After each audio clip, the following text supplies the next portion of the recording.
Years of rigorous training, talking shit, editing, taking screenshots, formatting, typing text, picking songs, snippets, typing a label, typing a distributor. You know what I'm saying?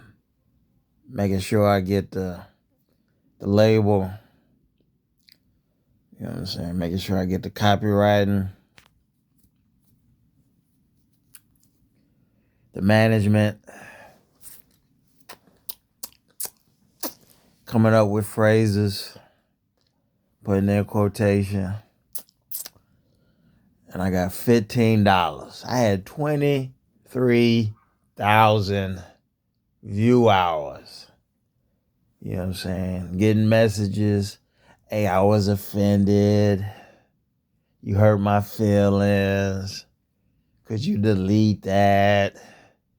Getting flagged. You know what I'm saying? Getting text messages.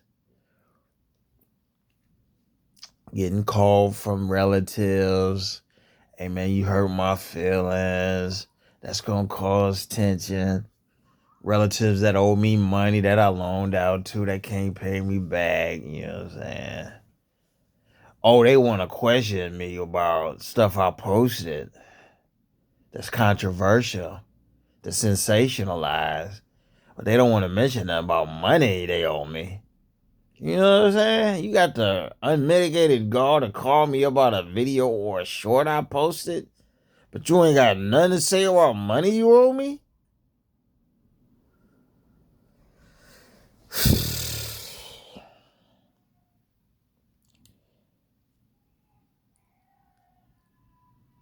Driving over to TANTA about a modem.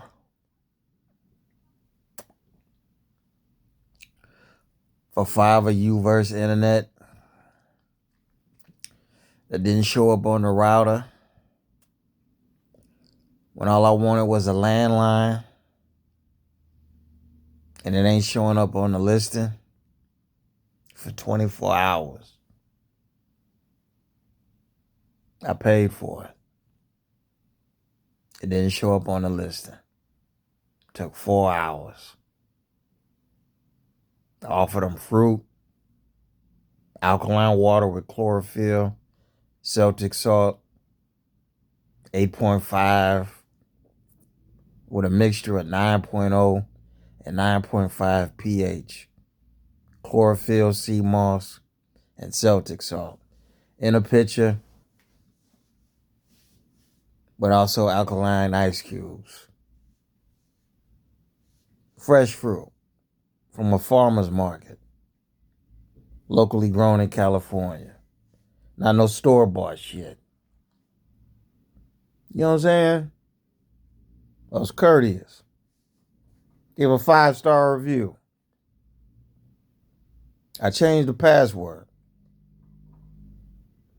And you know what happened?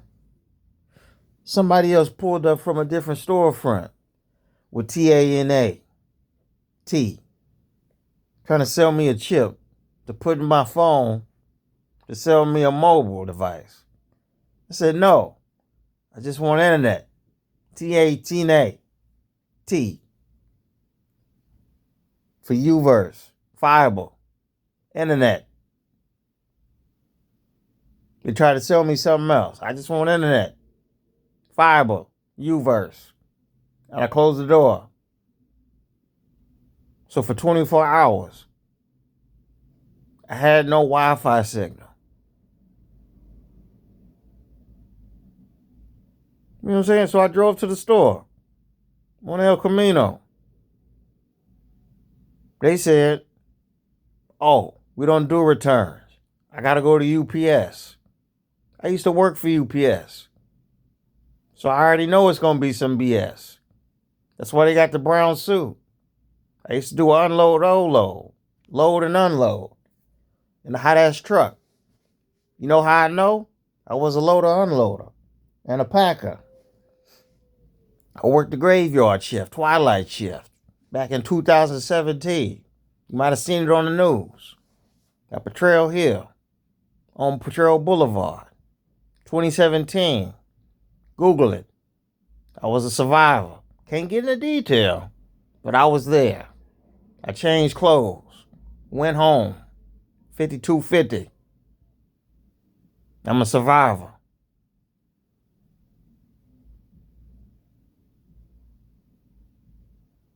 I listen to Mitchie Slick. Wrong kind. Nick Cannon's a good dude. He's a solid cat.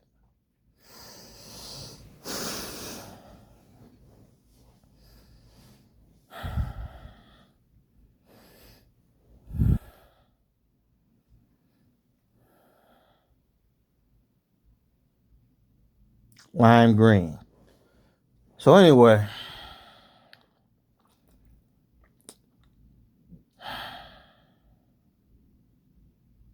I was living at a group home at the time, by the way. I wasn't living at my mom's house. I was living at a group home. Anyway, I got sidetracked. I was working at UPS as a loader unloader at the time. So I know how UPS is. So I drive to UPS.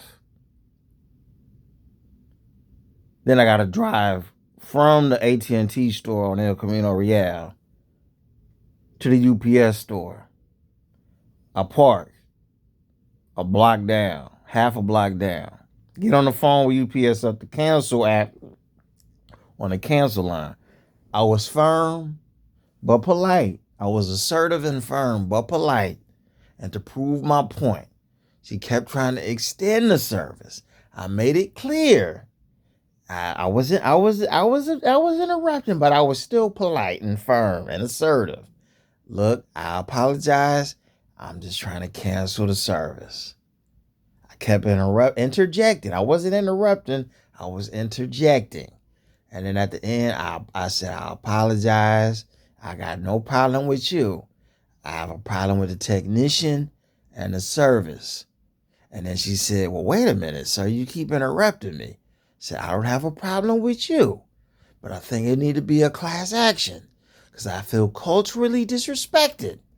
And I feel financially I have been taken advantage of. She said, well, dang, it is that serious. Because I was charged when my phone was disrespected. I had no access to the app or the phone device that y'all sold when you sent somebody else from another store giving me a chip. But all I wanted was a landline and internet. And y'all sold me a chip for a phone that was broken I had no access to. She said, well, the account has been closed and you can return. I said, do I need a box to return it? She said, no, here's your account number. I said, thank you. Let me write it down. I returned the box. I was already in the parking lot of the UPS store. Gave the account number. The red dot Indian man gave me £1. He scanned it, returned it with the router. I put the 2 towels in my backpack with the modem and the router. He scanned it, read him the account number, gave him my last name, gave the red dot Indian man £1. He said, here's the tag number with the seal. He said, keep it for a month. I said, thank you, bro. My brother drove off, went in traffic, made a U-turn down El Camino Real, came back home, parked it in a carport spot number, came back in the house, said hello to my mother, gave her a kiss on the forehead, gave her her dinner, took my nighttime mental health meds, took a shower, did my chores, ate my dinner, drank my alkaline water, swept the floor, did the dishes, watered the plants, burned some incense, took a shit, showered, shaved, made my bed. Now I'm in the bed making a video, realizing that shorts only give me $15.50. Now I'm making a 9-minute and 39-second long form video. Because this is some bullshit. And I ain't got no Wi-Fi to upload this shit. You know what I'm saying? It's some bullshit. This is some bullshit. This is some bullshit. Now, that's enough cuss words. All right.